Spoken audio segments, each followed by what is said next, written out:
My name is Joe Peroni, and this is the Rise Above Project. And today we're going to discuss whether men and boys have lost their pride and self-respect. Now, in order to answer this question, we also have to determine whether boys have actually had self-respect in the first place. Now, when we look at the data is pretty obvious right now. The data clearly shows that boys and men are falling behind women in every single category that's meaningful. So that's the base of what we have to go by. But I also want to talk about this from more of a personal point of view. I'm a licensed marriage and family therapist, and I talk to young boys and men all the time. And I'm seeing some things here that are just very disconcerting. Some of these that I've heard just in the last month or so is that you got these boys who are afraid to play soccer because they might get hit in the head with the ball and they're going to have a concussion. I have kids who are afraid to play tag or football because they might incur some type of internal bleeding or a bruised lung, which is what I've heard. Now, I know it sounds like I'm making this stuff up, but I'm not, and that's why I'm doing this show. The data, again, clearly states that women and young girls are outpacing boys and men in every area. But I'm also noticing some of these things on a personal level that I'm thinking that this is only going to get much worse. And I want to try to look for solutions along the way. Now, from what I can see, these boys have been so coddled and they haven't been challenged in any way. They're not being asked to do anything difficult, that they have no self-esteem whatsoever. And they don't have any self-esteem because they haven't done anything that they're actually proud of. They haven't broken a sweat. They haven't come back from a loss. They haven't done anything. They don't trust themselves. Now, we can look back at the work of Erik Erikson, and I want to read you this so you don't think it's all of just my opinion. And this is what he had to say. And this is work from over 50, 60, 70 years ago. And he says here, overly restrictive caregiving leads self-doubt in abilities, and it leads to low self-esteem. Parental over-control stifles the child's spontaneity, sense of purpose, and social learning. It also promotes guilt and a fear of punishment in the child. So the work is there, and it says that over-parenting, helicopter parenting, and this type of parenting that we're doing mainly with boys for some reason is absolutely destroying them. I see these kids and they cry on a regular basis, and the reason why they cry is because I'm a man, I'm not afraid of feelings and emotions, but I am worried when a boy breaks out in tears just because he wants to get his own way, or just because he doesn't want to do something like his homework. And it seems like parents and teachers and everybody in our society backs down and they let the kid cry and they end up running the show. So it makes no sense to me. So I think things have to change. One of the things is that we've been raising girls now for a while to be empowered. And I think that's a great thing. All women need to be empowered. All humans need to be empowered. But I don't think we're doing this for boys. I think we're letting them get away with everything. And now what's happening is they're becoming deficient in every area of life. One thing that should be very important is role modeling. I think we can all agree that having a strong role model will help anyone. And in this situation, we're talking about boys. However, I've noticed something that's very interesting in this area, and I have not seen any literature on it, but I'm going to say it's true because it's been my experience with pretty much every young boy that I've worked with. They are completely averse to role models. Now, I'm not saying all of them, but many of them are. Because when we're looking at role models, we're looking at people that are very successful, they're very skillful at something. And what does this do to a boy that has no self-esteem and has never done anything well and doesn't think that he can and he's afraid to do anything? Well, A good, strong, powerful, skillful, talented role model only brings out his inadequacy or his feelings of inadequacy. It brings out his feelings of being intimidated by someone who has a level of excellence. It brings out his anger because he knows, at least in his mind, that he's not good and he has no way to get any better. And this is what I find most disturbing about modern society right now and the way we're treating boys and the way these boys are starting to come out. I remember when I was 10 years old, I saw Arnold Schwarzenegger for the first time. And it changed my life. I thought, wow, I really want to be like this guy. If I work hard and I eat the right foods, I can become big and strong like him. And I'm not alone. There were thousands, if not millions, of men and women in the 80s that started to work out. And that's a good thing.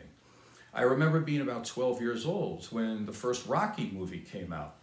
And my friends and I went to the theater, and back then they wouldn't kick you out of the theater after a movie. So we watched Rocky 3 times that day.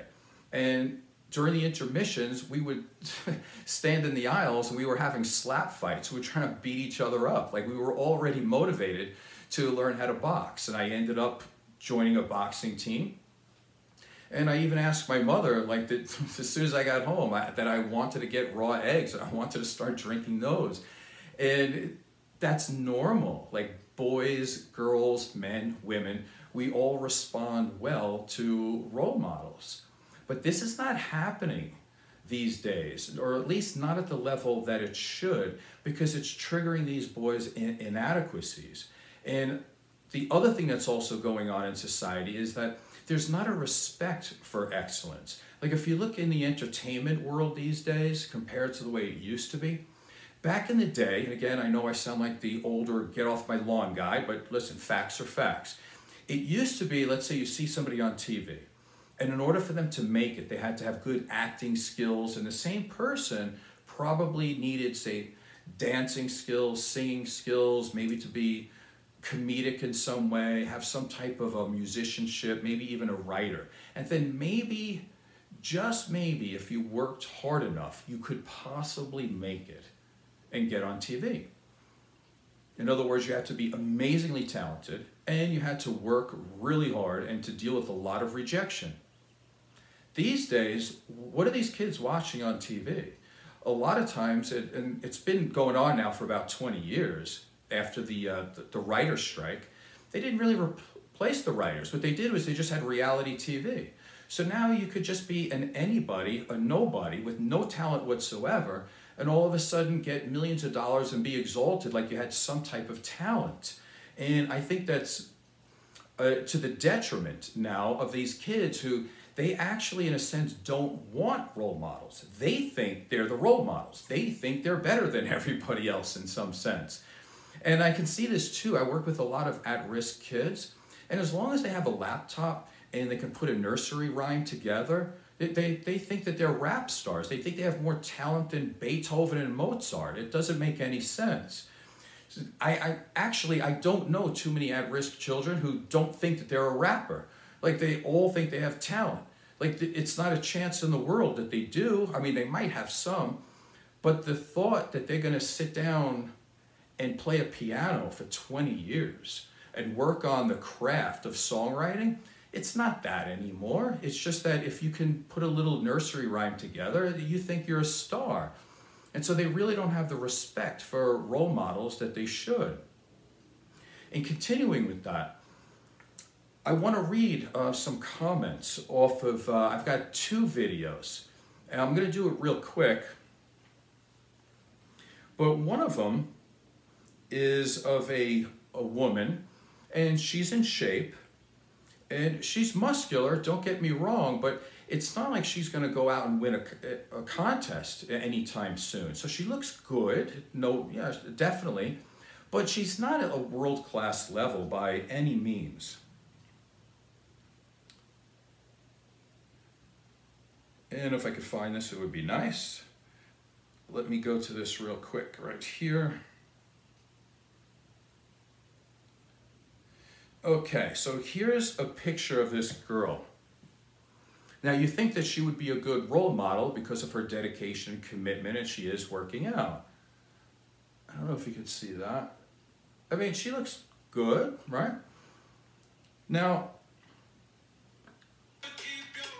let me stop the music there, and then I'm going to look at the comments from these boys or young men. As I'm going through the comments, the top comment is, testosterone is one hell of a drug. The next comment, she became the man she always wanted. That dude has a hell of a jaw on him. Here's an example of why you shouldn't do drugs. This dude is going to make a great husband someday. That dude works out. She's a trans woman. And it goes on. One says she doesn't keep her business clean, which is a way to say that they say she's on drugs. And more comments about her jaw, some comments about her beard. Of course, she doesn't have one. Again, this is really disgusting, because what it's showing is that these men or boys have no problem publicly putting out sentences that shows them to be so pathetic that they can't stand looking at a girl who looks good and who puts in the effort, that they have to find a way to put her down.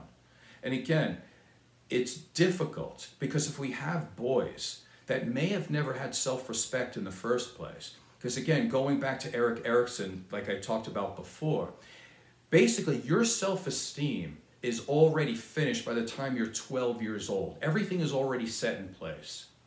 And your personality is basically formed by the time you're 6. So if that's true, and it probably is, what is the hope for these young guys getting any better when they're completely allergic to having somebody try to help them, and they're completely allergic to looking at role models who are really good or skillful or successful at something, because all it does is poke them and makes them scared because they just feel so deficient and inadequate. So let me look at the next video, and this one, if I can get to it. I wish I was better at social media, but I'm not. It's Arnold Schwarzenegger, who is obviously probably the greatest bodybuilder of all time. And without Arnold Schwarzenegger, there really wouldn't be bodybuilding as it is today. And so here he is. He's going to do a little bit of speaking about how to build up your chest muscles. So let's take a quick look at that, and then we're going to go through some of the comments.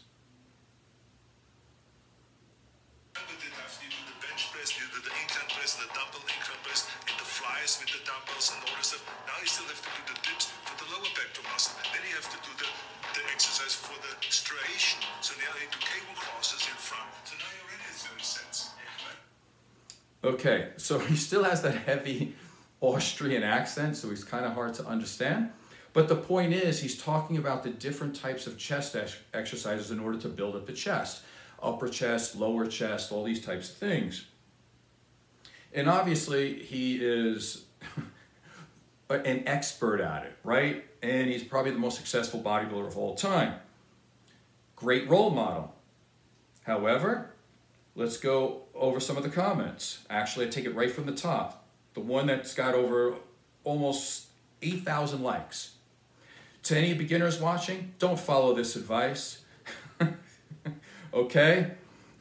To all the gym newbies, don't do this unless you're on a lot of drugs and steroids. Next, Arnold, you forgot to say that you do steroids, and that's probably the #1 step to your success. Next comment. Let's see. I don't think he trains hard enough. Next one, easy when you're on steroids. The guy couldn't even pass an exam while cheating. I don't know what that means. Next one, it says Arnold used anabolic steroids. Again, all of these comments trying to put him down when he's probably the most successful bodybuilder on the face of the planet who's ever lived. And again, going back to the days of when boys were raised correctly and expected to go through some adversity, and we had optimal adversities, role modeling was a thing. Now you're seeing this, that even somebody like Arnold Schwarzenegger cannot motivate young men to get up off the couch, put down the marijuana, put down the video games, and actually do something, because they're basically giving Arnold Schwarzenegger the finger. And I could go through this more. There's a ton of them. There's even one that said, oh, here it is. Arnold is the guy who said, screw your freedoms during the coronavirus. So what? Okay, like, I don't even know what that means. It has nothing to do with Arnold Schwarzenegger here. So, again, are these boys and men fixable when they actually run away from role modeling? I don't know.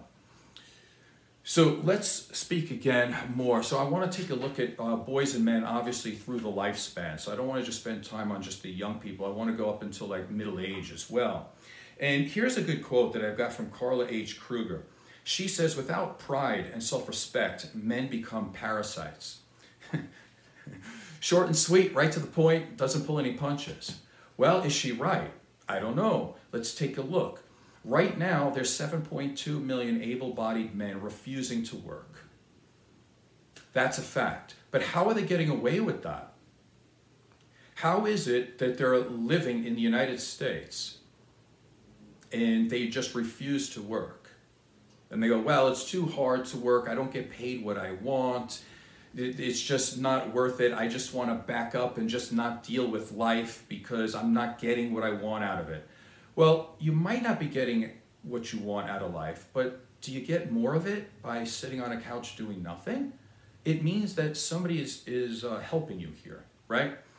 So the way that these guys are getting away with this is because they still have parents, and their parents let them stay at home until they're 30 or 35 years old.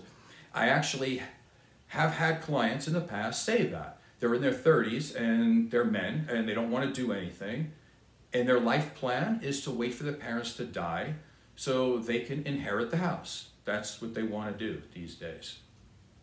It's disgusting. Moving on from that. Somehow, some of these guys were able to get girlfriends. Probably some girl who also has low self-esteem, and somehow she has this caretaking thing about her, and she's going to take care of a guy that wants to play video games all day. And it's unfortunate because, again, she is writing the checks for some guy who just wants to live off of people and be a parasite. So that's how they're doing it. They're doing it off of parents that are enabling them. They're doing it off of their girlfriends who are enabling them. And also a very bad thing is somehow, some way, they're getting disability. So meaning that they're extracting money from our government, which the government just doesn't have money. They get it by getting tax money from people like me. So they're stealing money from people like me so they can live their life of playing Call of Duty and sitting on a couch and getting wasted all the time. So again, have men lost their pride and self-respect?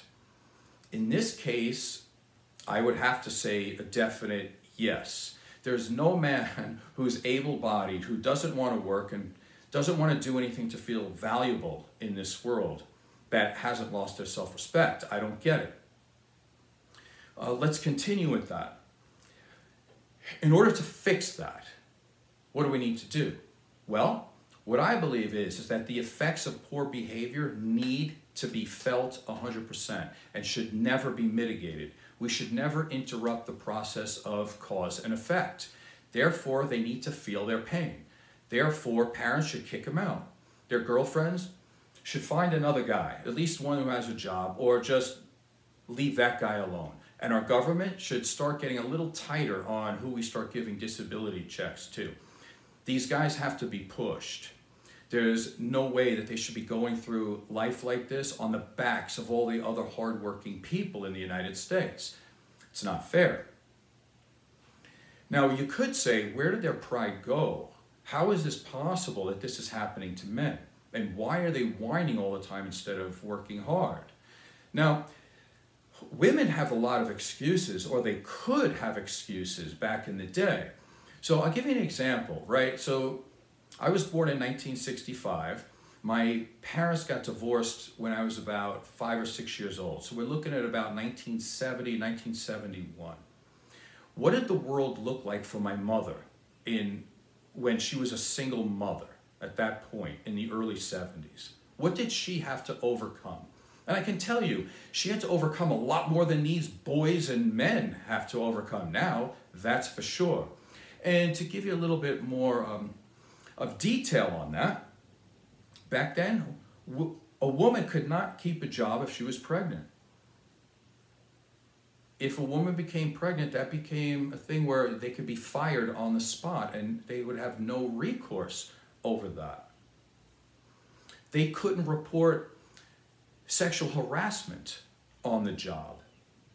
A woman back then in the early 70s, and my mom was one of these, she couldn't get a credit card without a husband.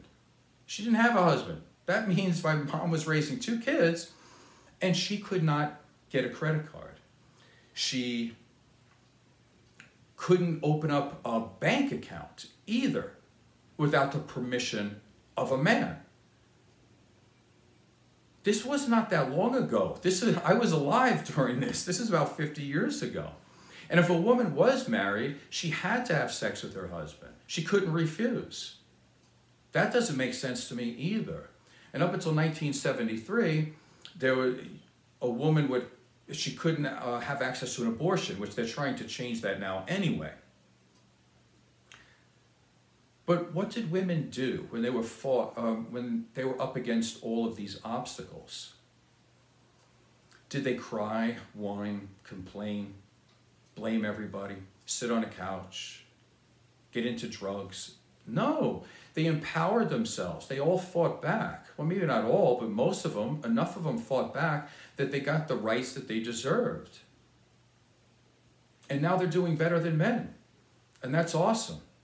What did men have to face? Well, there has been a decrease in unions, but most men are conservative, and therefore they support a political party that is against unions, so they shot themselves in the foot. They got nobody else to blame but themselves. There has been an increase in automation and offshoring jobs, but again, they're supporting a political party who is only for the corporation, therefore they offshore a lot of their jobs to increase their bottom line. Again, they're voting for that, and then they're going to complain about it. What else do men have to face these days? Well, they have to face that women actually have options. Women actually have self-esteem now, and they have a desire to do better. In other words, more women are going to school and more women are working. And how do men deal with this? Well, they quit. They're quitting school. They're quitting work. They're turning into professional victims. We look at the opioid epidemic. Mainly an increase in that is because of white men. Actually, the increase in drug use is going up for every drug. Led by who? Men, because their life is so hard? Come on now. Again, they're dropping out of school. Man, what else are men doing these days? Well, they decided to fight back by making a lot of podcasts about hating women, and they're killing themselves at 4 times the rate that women are. So, have they lost their pride and self-esteem and self-respect? I think in most ways we have to say yes. I don't think there's a way around that. I mean, obviously it's not 100%, but it's a very large percentage of men these days are just walking around with absolutely no pride whatsoever. What's the fix on this? That's a difficult one to come up with. Like I said, role modeling doesn't work when you've never had self-respect or self-esteem in the first place, because you take everything as a threat. And there's something else we can add here too. And I'm going to read part of this study here, so nobody thinks I'm making it up. This is really interesting. This is from the Australian Bureau of Statistics. It shows that men, 65% are overweight or obese in the 24 to 34-year-old range, and 74% in the 35 to 44 range. So therefore, men between the ages of 35 to 44, 3 out of 4 of them are overweight. Now, when we look at those ages for women, 42% are obese or overweight in the 24 to 34 range, and 55 in the 35 to 44 range. This means that women are much leaner than men these days. Now, why is this a concern to me? It's a concern because men have every advantage in the world to have more muscle and to have less body fat than a woman. Every advantage. And yet they're being destroyed. 75% of men are overweight now. And how are these women so much more leaner compared to men? It's because they're doing the work. Plain and simple. They're exercising and they're eating right. What are men doing? Well, a lot of them exercise, but obviously not enough, and not too many of them are following a good diet. So again, we have to ask the question, have men lost their pride and self-respect? I would have to say so. Are they acting like productive adults? No. Do they look like productive adults? No. And what are they doing so far, in general, to be better? They're complaining about women, which is disgusting. They're not taking any responsibility. They don't hold themselves accountable for anything. And as far as I can see, the adversities that they have to overcome are in their own head most of the time. It's not like they're having difficulty getting a credit card, or they're not allowed to open a bank account, or any of these things that people like my mom had to try to overcome. So hopefully this show in some way was valuable to you, even if it bothered you in some way. My name is Joe Peroni, and this is the Rise Above Project. Thank you.